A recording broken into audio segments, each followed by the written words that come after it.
আল্লাহ পাক বলেছেন কুল্লু নাফসিন যায়িকাতুল মাউত, প্রত্যেকটা নফস বা আত্মা মৃত্যুর স্বাদ গ্রহণ করবে।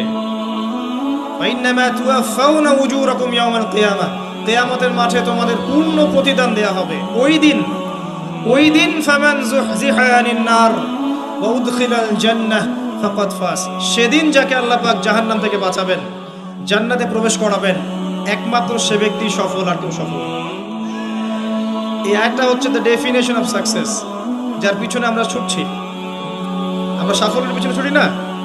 সফল হতে হবে, নিজের পায়ে দাঁড়াতে হবে, টাকা পয়সা করতে হবে, বাড়ি গাড়ি করতে হবে, ব্যাংক ব্যালেন্স করতে হবে, জমি জমা করতে হবে, একটা সুন্দরী গার্লফ্রেন্ড চাই, একটা স্ত্রী চাই, তাই না? আমরা সাফল্যের পিছনে ছুটতে চাই, আর আমাদেরকে বস্তুবাদী দর্শন শেখায় এগুলোই সাফল্যের মানদণ্ড।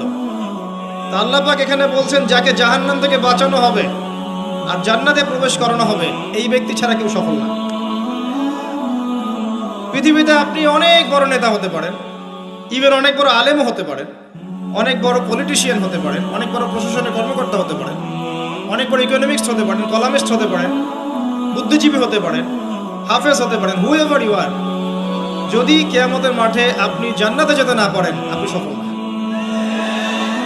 আর পৃথিবীতে যে মানুষ মুদির দোকান করছে, ভ্যান চালাচ্ছে, রিক্সা চালাচ্ছে, বারবার সেলুনে কাজ করে, কৃষক কৃষি কাজ করে, যাদেরকে মানুষ চেনেও না, ইমান আছে, 5 ওয়াক্ত নামাজ পড়ে, ছেঁড়া কাপড় পরে থাকে, এত মান মর্যাদা নাই, ভাইরাল না, মানুষ চিনে না, গভীর রাতে তাহাজ্জুদ পড়ে, দেখবেন এই ব্যক্তি যদি কিয়ামতের মাঠে জান্নাতে চলে যায়, এই ব্যক্তি আমার চেয়ে সফল, কোনো সন্দেহ নাই।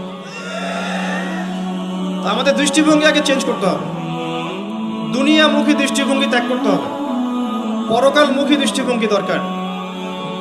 নবী